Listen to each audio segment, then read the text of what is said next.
बीरबल बहुत नेक दिल इंसान थे। वह सदैव दान करते रहते थे और इतना ही नहीं, बादशाह से मिलने वाले इनाम को भी ज़्यादातर गरीबों और दीन दुखियों में बांट देते थे। परंतु इसके बावजूद भी उनके पास धन की कोई कमी ना थी। दान देने के साथ साथ बीरबल इस बात से भी चौकन्ने रहते थे कि कपटी व्यक्ति उन्हें अपनी दीनता दिखाकर ठग ना ले। ऐसे ही अकबर बादशाह ने दरबारियों के साथ मिलकर एक योजना बनाई कि देखें कि सच्चे दीन दुखियों की पहचान बीरबल को हो पाती है या नहीं। बादशाह ने अपने एक सैनिक को वेश बदलवाकर दीनहीन अवस्था में बीरबल के पास भेजा कि अगर वह आर्थिक सहायता के रूप में बीरबल से कुछ ले आएगा तो अकबर की ओर से उसे इनाम मिलेगा। एक दिन जब बीरबल पूजा पाठ करके मंदिर से आ रहे थे तो भेष बदले हुए सैनिक ने बीरबल के सामने आकर कहा, हुजूर दीवान, मैं और मेरे 8 छोटे बच्चे हैं जो 8 दिनों से भूखे हैं। भगवान का कहना है कि भूखों को खाना खिलाना बहुत पुण्य का कार्य है। मुझे आशा है कि आप मुझे कुछ दान देकर अवश्य ही पुण्य कमाएंगे। बीरबल ने उस आदमी को सिर से पांव तक देखा और एक क्षण में ही पहचान लिया कि वह ऐसा नहीं है जैसा वह दिखावा कर रहा है। बीरबल मन ही मन मुस्कुराए और बिना कुछ बोले ही उस रास्ते पर चल पड़े जहाँ से होकर एक नदी पार करनी पड़ती थी। वह व्यक्ति भी बीरबल के पीछे पीछे चलता रहा। बीरबल ने नदी पार करने के लिए जूती उतारकर हाथ में ले ली।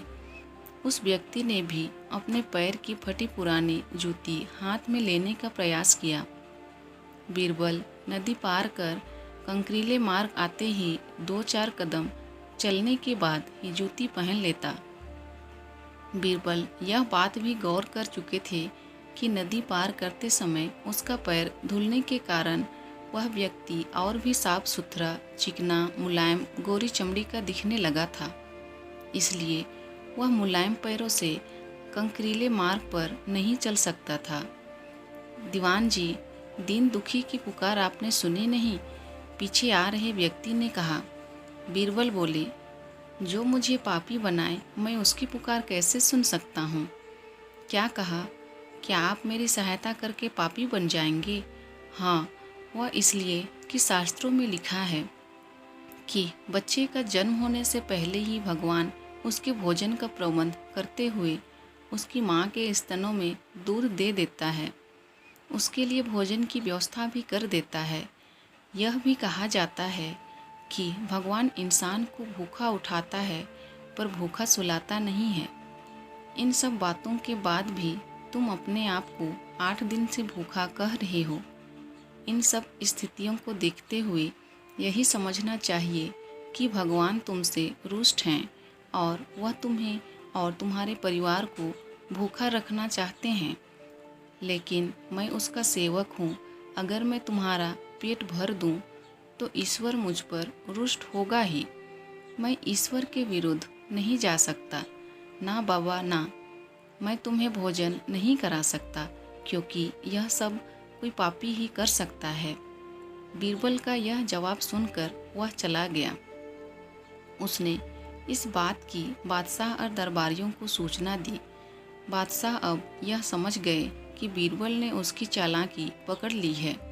अगले दिन बादशाह ने बीरबल से पूछा, बीरबल, तुम्हारे धर्म कर्म की बड़ी चर्चा है पर तुमने कल एक भूखे को निराश ही लौटा दिया, क्यों?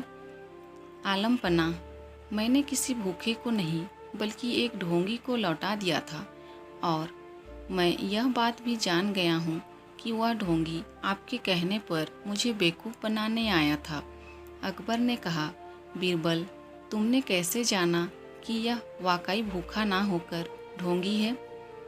उसके पैरों और पैरों की चप्पल देखकर यह सच है कि उसने अच्छा भेष बनाया था, मगर उसके पैरों की चप्पल कीमती थी।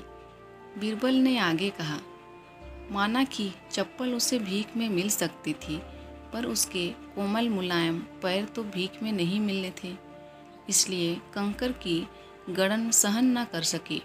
इतना कहकर बीरबल ने बताया कि किस प्रकार उसने उस मनुष्य की परीक्षा लेकर जान लिया कि उसे नंगे पैर चलने की भी आदत नहीं। वह दरिद्र नहीं बल्कि किसी अच्छे कुल का खाता कमाता पुरुष है। बादशाह बोले, क्यों ना हो, वह मेरा खास सैनिक है। फिर बहुत प्रसन्न होकर बोले, सचमुच बीरबल, माँ बदौलत तुमसे बहुत खुश हुए। तुम्हें धोखा देना आसान काम नहीं है। बादशाह के साथ साजिश में शामिल हुए सभी दरबारियों के चेहरे बुझ गए। दोस्तों, आशा है आपको अकबर बीरबल की ये मज़ेदार कहानी पसंद आई होगी। आप कमेंट कर सकते हैं और अपने फ्रेंड्स के साथ शेयर भी कर सकते हैं। इसी तरह की कहानी पढ़ने के लिए हमारे चैनल को सब्सक्राइब ज़रूर कीजिए। Thank you.